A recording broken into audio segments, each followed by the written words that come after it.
और माननीय मुख्यमंत्री को धन्यवाद दूंगा कि कोई भी काम, कोई भी घटनाएं होती है तत्काल उस पर जांच होता है और जो भी उसमें दोषी पाया जाता है उसके खिलाफ कार्रवाई होती है, चाहे कितना रसूखदार हो। और ये सब जो भी आरोप लगा रहे हैं, नियमतः लोकतंत्र ये भी कहता है कि वो अपने भी गिरेबान में जाकर देखें कि उनके समय में क्या होता था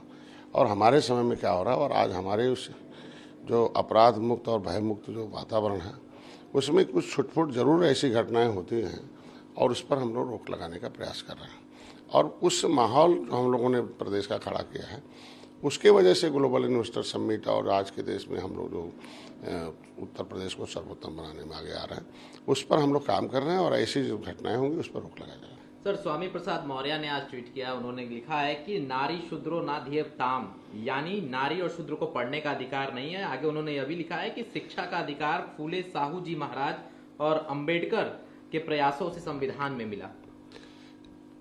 ये जो भी बातें उनके द्वारा उठाई जा रही हैं वो उत्तर प्रदेश की जनता देश की जनता को भ्रमित करने का काम करने का। उनको अगर वो राजनीति जीवन में आए हैं तो राजनीति से क्या हो सकता है, राजनीति से क्या नुकसान हो सकता है, राजनीति से क्या मिलने वाला, राजनीति में उन्होंने राजनीति में थे तो उन्हें बताना चाहिए कि मैं जब किसी पार्टी में पहले था तो उसमें हमने इस प्रदेश की जनता के लिए कानून बनवाया था। जब दूसरी पार्टी में आए, जिसके ऊपर आरोप लगा रहे हैं उन्हीं के साथ रहकर 5 साल मलाई खाए हैं, 5 साल सत्ता में रहकर मंत्री रहे, तब उनको ये नहीं दिखाई दिया। अब हमें लगता है कि जहाँ जिस पार्टी में है वो पार्टी अब पार्टी नहीं है, वो पार्टी अब कोई स्कूल खोल रखा है और जिसमें ऐसा स्कूल खोल रखा है कि जो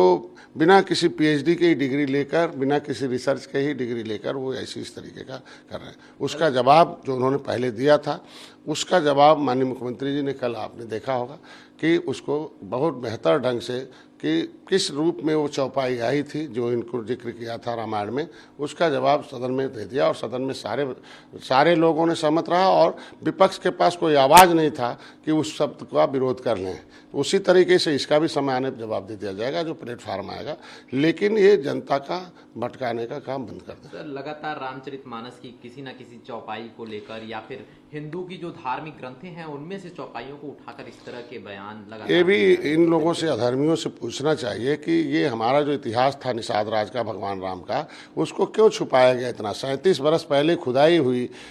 इंदिरा गांधी उस खुदाई को कराई निषाद राज के किले की, तो उसको 37 बरस क्यों छुपाया गया, क्यों नहीं छपने दिया गया, क्यों नहीं निषादों को बताया गया कि आपका निषाद राज का एक किला है, भगवान राम वहाँ गए थे। आज 18% आबादी इस भगवान राम और निषाद राज के उस ऐतिहासिक धरोहर और संस्कृत के द्योतक के रूप में पूजनीय हो गई है और आज के दिन में 26 मार्च को निषाद राज के किले का वहाँ एक अनावरण होगा। भगवान राम और निषाद राज का किला है, वहाँ मूर्ति लगी है 56 फुट की, उसके लिए पूरे प्रदेश की जनता आ रही है। तो ये उन जनता को भ्रम डालने के लिए उस रामायण को उन्होंने, रामायण के बारे में बता दिया कल माननीय मुख्यमंत्री जी ने कि वो कहाँ लिखा गया था, रहने वाले कहाँ के थे, वो बुंदेलखंड थे और अवधी भाषा में लिखा गया था। तो आज के दिन में वहाँ उन शब्दों का क्या मतलब है उसका जिक्र वहाँ बता दिया गया। सर, 2024 के लोकसभा चुनाव को लेकर अब नीतीश कुमार ने बयान दिया, उन्होंने कहा है कि भाजपा 100 सीटों में भी सिमट जाएगी, उससे भी कम में सिमटेगी। और उनके बयान को देखिए, उन्होंने तो कभी कहा था कि मैंने कभी जहर खा लूँगा लेकिन कभी मैं लालू के साथ हाथ नहीं मिलाऊंगा। तो ऐसे लोगों के बयान का क्या मतलब है जो अपने ही बयान से पलट जाते हैं और अपने बयान का खंडन कर देते हैं, अपने बयान का बर्बाद कर देते हैं। सर, उदित राज कांग्रेस के वरिष्ठ नेता हैं, उन्होंने कांग्रेस का जो बयान था या नारा था मोदी तेरी कब्र खुदेगी को लेकर उन्होंने कहा यह एक राजनीतिक भाषा है, इसका अर्थ बस इतना ही होता है कि मोदी की राजनीतिक कब्र खुदेगी। देखिए, उदित राज जी का मैं सम्मान करता हूँ, लेकिन उनसे इतना ही कहना चाहता हूं कि जिस वर्ग को लेकर उन्होंने एक बहुत बड़ा परिवर्तन संगठन बनाया था, बहुत बड़ा साथ दिया था देश की जनता ने उनको, जब दिल्ली में वो गए थे बहुत बड़ा, तो उसमें हम भी थे। तो आखिर उन जनता के जो भरोसा को उन्होंने जो तोड़ा है और उनके लिए कोई बात नहीं करते, न उनके लिए कोई आवाज़ करते हैं। जिस मुद्दे को लेकर उदित राज जी आए थे राजनीति में, क्या उसके लिए कभी आवाज़ उठाए?